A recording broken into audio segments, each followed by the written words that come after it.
Bonjour à tous. La réflexion d'aujourd'hui sera vivre à Vancouver ou à Paris.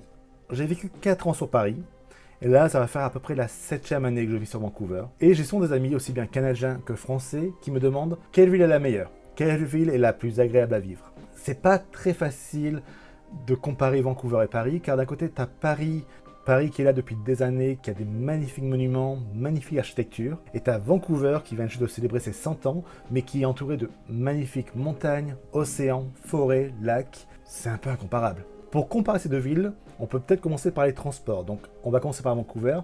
Vancouver a le SkyTrain, qui est le métro en plein air, et également le bus.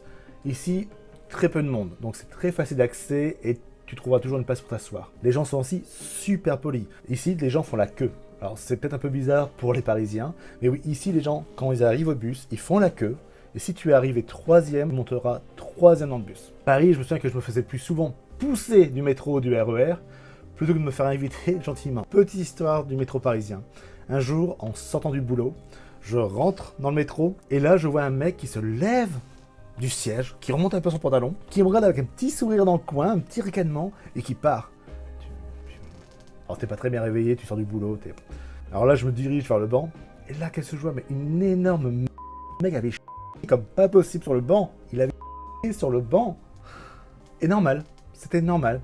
Les gens montaient dans le métro, regardaient la sur le banc, et c'était genre, normal. Après on peut également comparer Paris et Vancouver sur les soirées en week-end. Paris c'est connu pour la fête. Alors moi quand j'étais sur Paris, je faisais la fête mais tous les week-ends, aussi bien dans le Marais que sur les Champs-Élysées ou autre. Tu commences la fête à minuit, tu finis à 5h du matin, t'es déchiré le dimanche, mais c'est pas grave. J'ai quand même grandi avec les séries américaines, et surtout une série, je me souviens, je sais pas si vous l'avez vue, qui s'appelle Queer as Folk, où en Amérique, ils arrivaient à faire la fête tous les soirs de la semaine après le boulot, et toujours arriver le lendemain au boulot frais, normal. Je me disais, mais comment ils font? C'est du cinéma. Non, en fait, c'est réel. Ici, la fête, tu la commences à 7h. Et elle se finit à minuit. Voire le plus tard, c'est peut-être 2h du matin. Ici, le week-end, tu te lèves à 5h du matin pour faire de la rando. Oui, la rando. Ici, c'est un sport national. Les gens adorent la rando, adorent aller en montagne, adorent aller en forêt. Alors, petite histoire sur la randonnée. Faut quand même garder en tête que le Canada, c'est quand même un territoire assez sauvage. La dernière fois que j'ai fait une randonnée, je me baladais avec un pote, c'était autour d'un lac. Et là, on voit un mec qui faisait du bruit avec sa cloche. Alors, on se regardait avec mon pote, genre, mais qu'est-ce qu'il nous fait? Et on va lui poser la question, pourquoi vous faites du bruit avec votre cloche? Et là, il nous fait, si vous faites pas de bruit avec votre cloche, vous risquez d'avoir des ours qui viennent vers vous. Oui, des ours.